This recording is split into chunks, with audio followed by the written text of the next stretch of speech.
From the time that children enter school, they begin absorbing a very powerful idea, that they must earn their place. Earn good grades, earn approval, earn recognition, earn privileges, earn advancement, earn respect, and earn rest.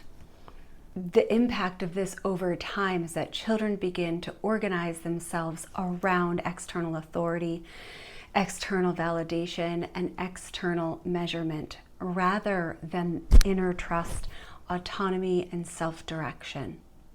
Because children are born deeply connected to themselves, they have natural curiosity, natural rhythms, natural instincts, natural sense of what interests them, what drains them, and what brings them to life. But in large standardized systems, the needs of the system take priority over our children's natural rhythms. And this is truly concerning, because children are spending the majority of their formative years inside of these environments where much of the day is externally directed. Do this, do that, do this. Yes, you can do that. Raising hand, all of the things that they need to do to be accepted in a schooling environment. You have to toe the line. They're told when to speak. They're told when to move. They're told when they can eat, when they can drink water. They're told what quantity of work needs to be done, what counts as success, who's ahead and who's behind. This by no means discredits the amount of teachers who are there on behalf of the children and do everything that they can to provide for them. I know it because I did it. I lived it for 2 decades. So this is not knocking the teachers at all. The teachers are confined to the system that they work within. The system dictates the experience for everybody involved, including the teachers. It's a constant effort. Even the best teachers still have to keep up with pacing guides, testing, the benchmarks, behavior systems, curriculum expectations, group instructions, large class sizes, constant evaluation, and the list goes on. The system itself requires children to adapt to its structure. And when that happens day after day after day after day, it changes how children relate to themselves. I mean, take that in for a minute. It changes how children relate to themselves. So in my experience, it's been my adult years that I've learned who I am. And so the very reason why I chose to homeschool my children is because I didn't want them to have this pause in childhood where they were constantly being told what they could do, how they could do it, perform, do what I tell you to do. And then suddenly they'd be adults and go, whoa, there's a lot of opportunity in the world, whoa. And then they're trying to soak it all in. I want them to be prepared for the enjoyment and the soaking in, and the life is full of all opportunities, all learning that you want to participate in. It's all available to you. And so this is incredibly important that we take a look at this part where we're telling children, when you're in these systems, I mean, society expects it of them.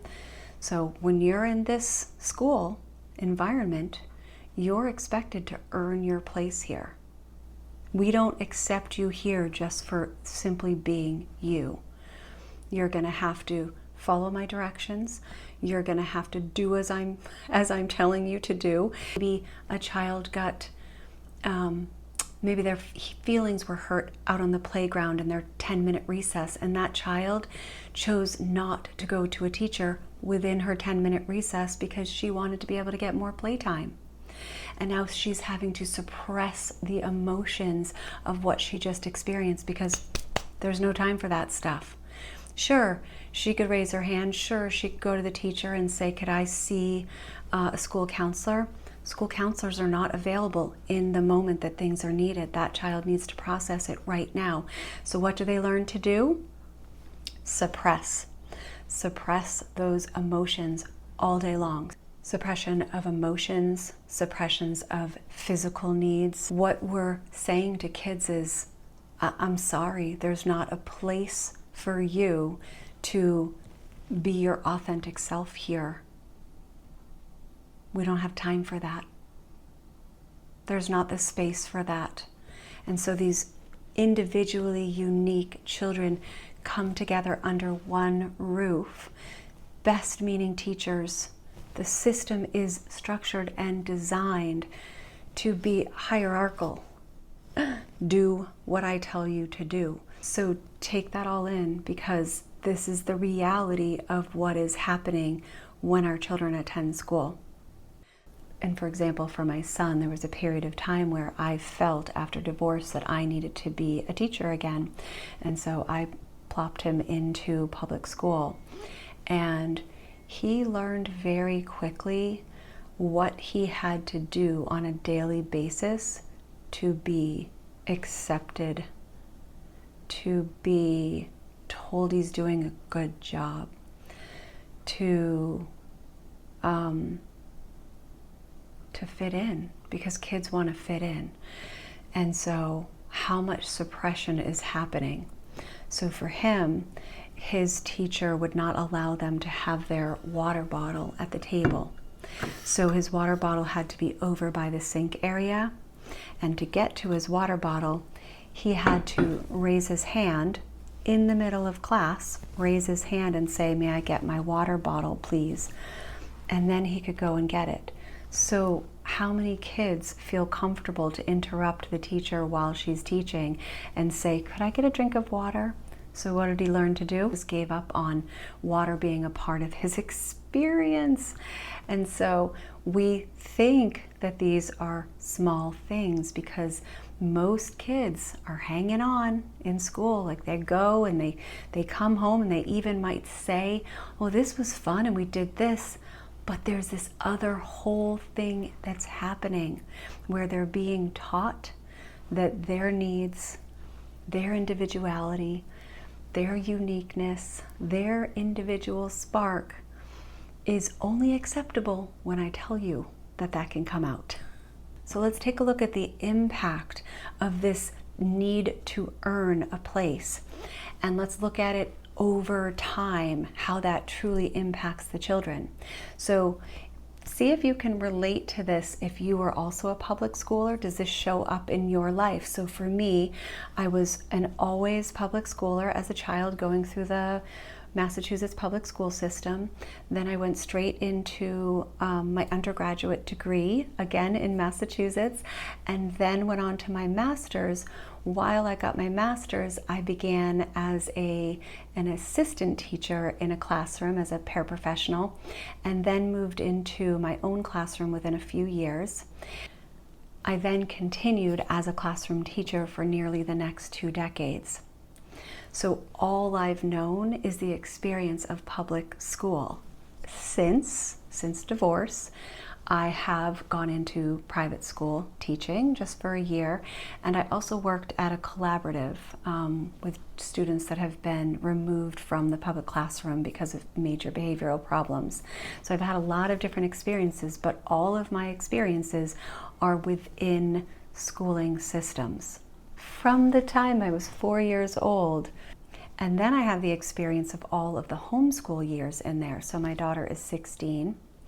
So we started her in as a radical unschooler around 3 years old, and then her brother was born 3 years later and followed suit right into radical unschooling and just complete autonomy. So what does happen to a child who spends years learning to override their own rhythms, their own instincts, their own curiosity in order to continuously adapt to external expectations? Because we absolutely see the effects of it in our children. Children can become anxious about performance, fearful of making mistakes, disconnected from intrinsic motivation, constantly seeking approval. I have to tell you how many times in a day I would hear, Miss Hill, Miss Hill, Miss Hill, Miss Hill. I mean, I was with the younger children, and I tell you, I loved it. It's still music to my ears to hear them say Miss Hill, but what were they looking for? Checkpoint, approval, approval, approval, approval, approval, instead of that intrinsic knowing, I got this.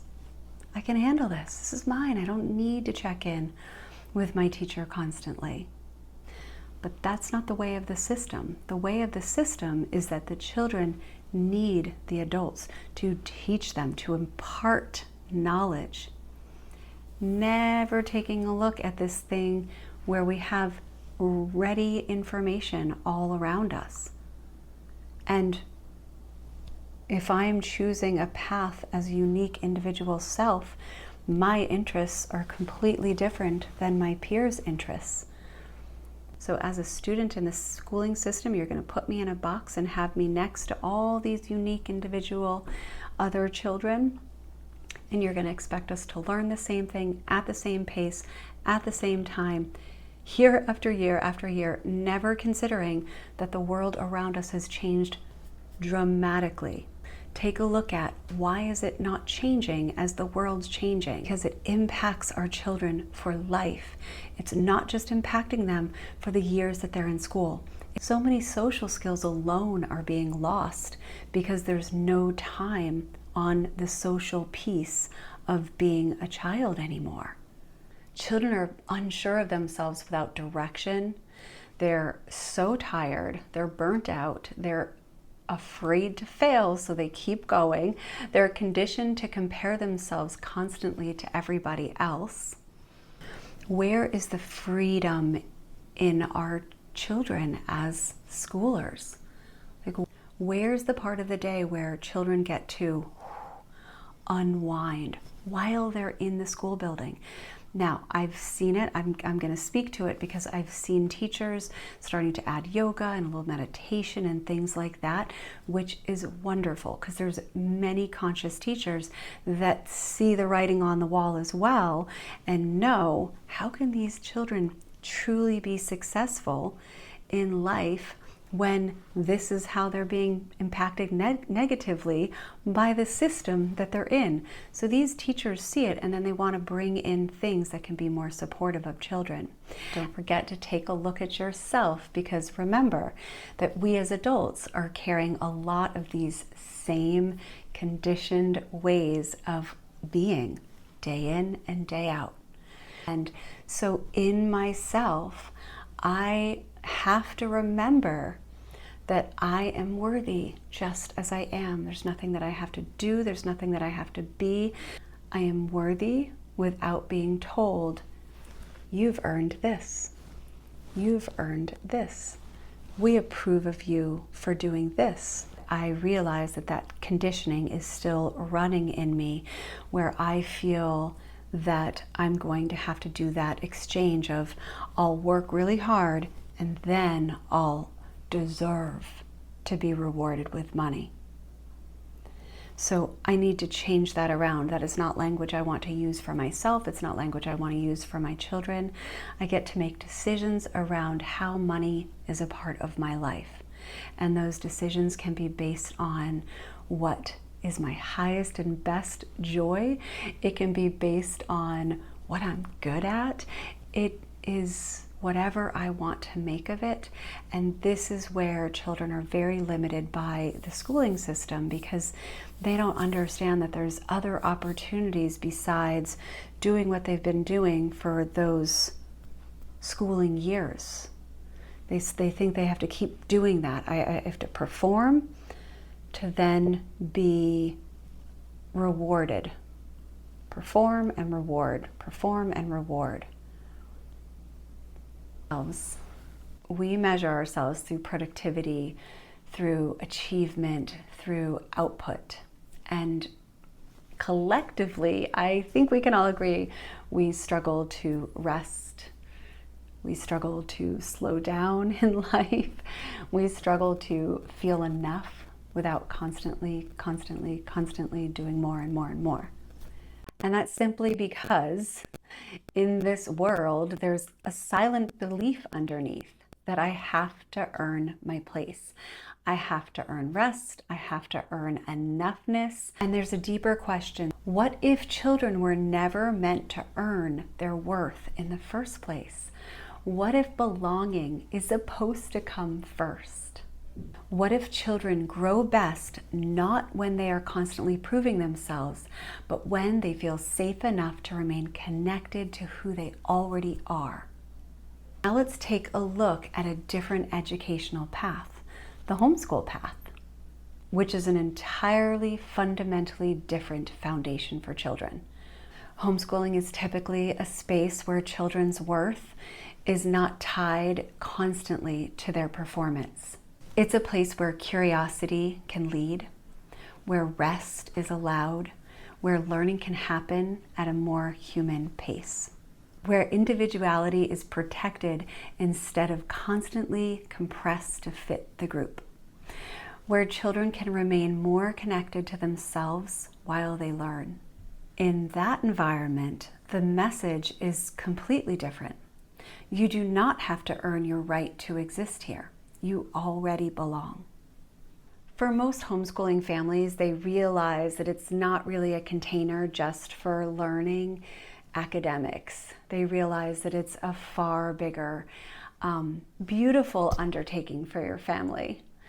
The fact is like once you see the conditioning of the school system, you can't unsee it. Probably one of the most important things that we can give our children is the chance to stay connected to themselves while they grow.